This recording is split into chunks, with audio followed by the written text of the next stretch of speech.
ओम नमो भगवते वासुदेवाय। अगली कथा सुखदेव जी का वृत्तासुर के पूर्व जन्म की कथा कहना। परीक्षित ने इतनी कथा सुनकर पूछा, हे सुखदेव स्वामी, साधु व वैष्णव परमेश्वर के भक्त होते हैं।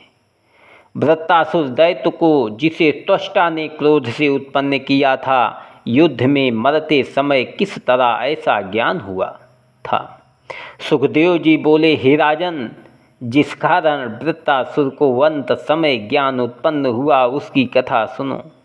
पूर्व जन्म में वृत्तासुर चित्रकेतु नामक 7 द्वीपों का राजा था और धर्म के साथ प्रजा का पालन करता था। छोटे बड़े सब लोग उस राज्य में अपने कर्म व धर्म में रहकर मग्न थे।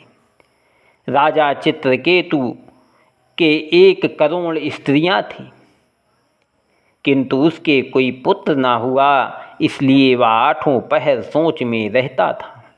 एक दिन अंगिरा ऋषीश्वर अपनी इच्छा से राज मंदिर पर आए। राजा ने बड़े आदर व सम्मान से बैठाकर उनका पूजन किया।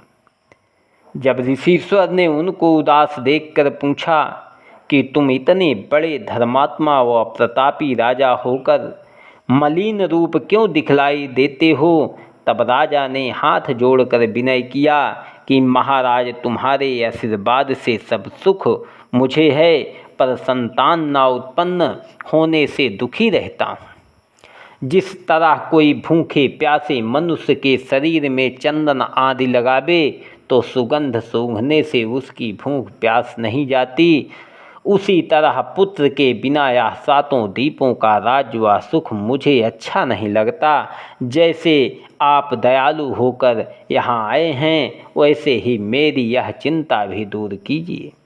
यह बात सुनकर ऋषीश्वर बोले, हे राजन, तुम्हारे भाग्य में संतान नहीं लिखी है, तुम किस वास्ते इतना सोच करते हो।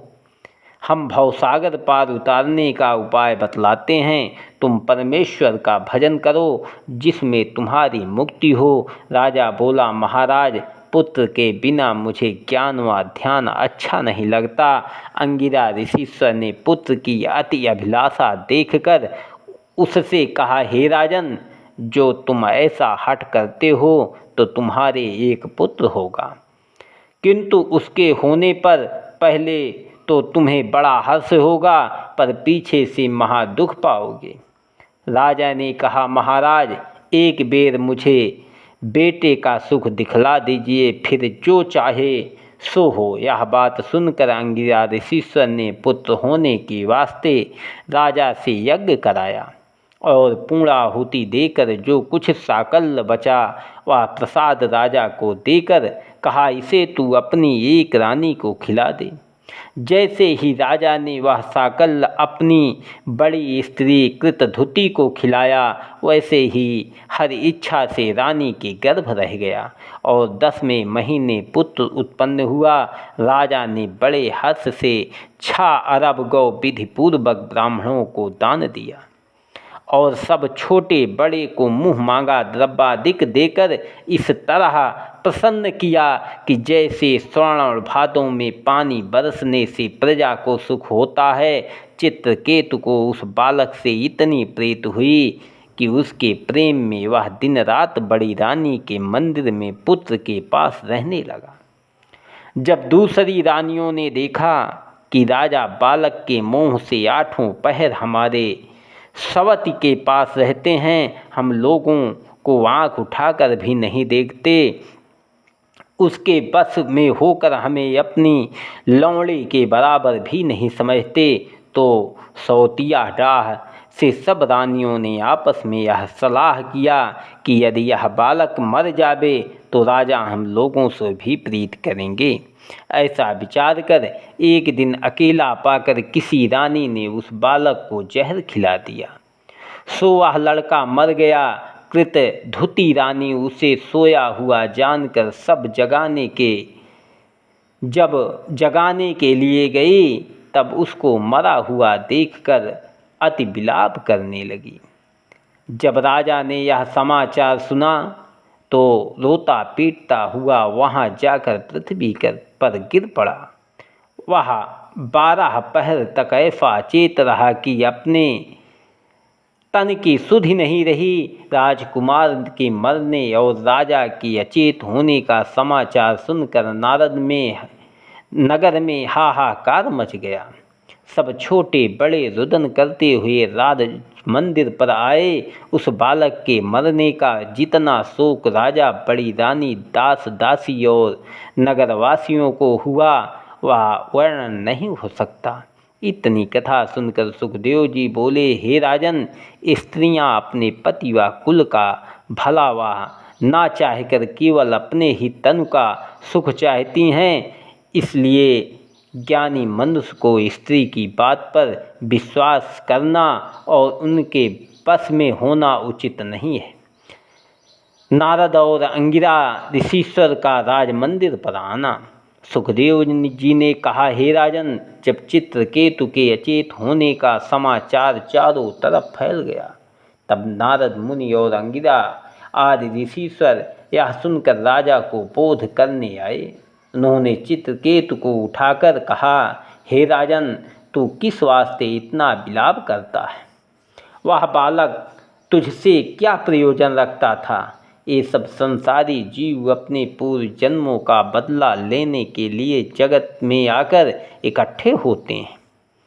जब उस कर्म का बदला मिल जाता है तो अंत में वो लोग फिर विलग हो जाते हैं। इसलिए सब बातों को पिछले जन्म के संस्कार से जानकर मरने का सोच ना करना चाहिए। संसार स्वप्नवत है। जिस तरह मनुष्य को स्वप्न में अनेक वस्तुएं दिखलाई देकर जागने के उपरांत कुछ नहीं मिलता, तब वह जानता है कि यह सब स्वप्न की बातें झूठी थी। उसी तरह संसार में जब तक मनुष्य को ज्ञान प्राप्त नहीं होता, तब तक वह अज्ञान रूप निंदा में अचेत रहता है।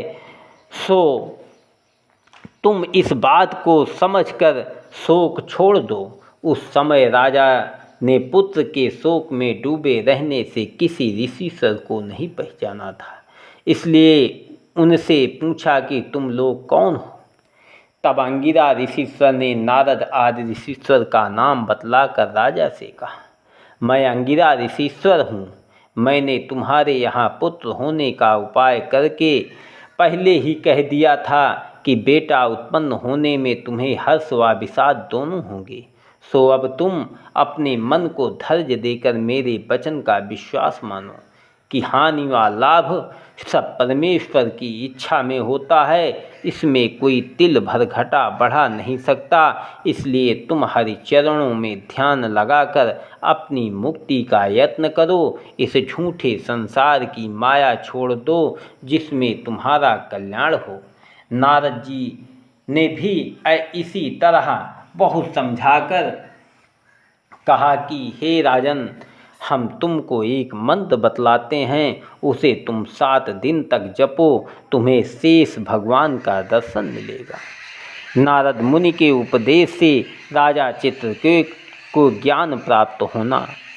सुखदेव जी बोले, हे परीक्षित, राजा चित्रकेतु बड़ी रानी समेत उस बालक के शोक में ऐसा व्याकुल था कि ऋषिश्वर के समझाने पर भी उसका शोक नहीं गया। जब उसने आँख खोलकर अंगिरा और नारद मुनि को पहचाना, तब उनके चरण अपने आंसुओं से धोकर विनय पूर्वक कहा कि महाराज, एक बेर किसी तरह इस बालक को जिला दो तो मुझे धैर्य हो। यह वचन सुनते ही नारद मुनि ने अपने योग बल से उस बालक को, जीवात्मा को बुलाकर आकाश में खड़ा कर दिया और राजा व रानी के सन्मुख उससे कहा कि तुम अपने शरीर में आकर माता पिता का शोक दूर करके इन्हें सुख दो और 7 द्वीपों का राज्य करो। वह जीवात्मा चित्रकेतु को गाली देकर बोला, यह मेरे किस जन्म का माता पिता और मैं किस जन्म का उनका पुत्र बेटा हूँ। संसारी व्यवहार सदा से यूँ ही चला आता है। जिस तरह मनुष्य रुपया व मोहर हाथ में रहने से उसको अपना जानते हैं, पर वह किसी का नहीं होता, उसी तरह जीवात्मा भी 84 लाख योनि में भ्रमणता है, पर वह किसी के अधीन नहीं होता। इसलिए मेरा वह इसका कुछ नहीं नाता है। पूर्व जन्म में मैं और चित्रकेतु दोनों मनुष्य राजा होकर आपस में लड़ते। पूर्व जन्म में मैं और चित्रकेतु दोनों मनुष्य राजा होकर आपस में लड़ते थे। जब मैं अपनी सेना कट जाने से भरभंड के वन में जाकर छिपा, तब उसने वहां आकर मेरा सिर काट लिया था। उसी कारण इस जन्म में मैंने पुत्र होकर इन्हें दुख दिया। ये सब रानियां पिछले जन्म में एक करोड़ चूंटी होकर एक माद में रहती थी। हमने दतौल करते समय उनके बिल में पानी गिरा दिया, सो ये सब मर गई। इसी कारण उन्होंने इस जन्म में मुझे विष देकर अपना बदला लिया। इसी तरह सब जीव संसार में जन्म लेकर एक दूसरे से अपना बदला लेते हैं। ऐसा कहकर वह जीवात्मा चला गया और ये बातें सुनकर राजा व रानी का शोक छूट गया। उन्होंने कहा कि मनुष्य तन में जन्म पाकर सुकर्म करना चाहिए। यह पुत्र मेरा शत्रुतः, इसके मरने का अब कुछ शोक नहीं है। राजा की दूसरी स्त्री जिसने उस बालक को विष दिया था, यह हाल देखकर बहुत पछताई और नारद जी व अंगिरा ऋषिश्वर से पूछकर शास्त्रानुसार प्रायश्चित किया। राजा चित्रकेतु उसी समय घर व राज्य छोड़कर वन को इस तरह चला गया जिस तरह चहले में फंसा हुआ हाथी निकलकर चला जावे। राजा यमुना के किनारे जाकर नारद जी का बताया हुआ मंत्र जपने लगा और उस मंत्र के प्रताप से 7वें दिन शेष जी ने उनको दर्शन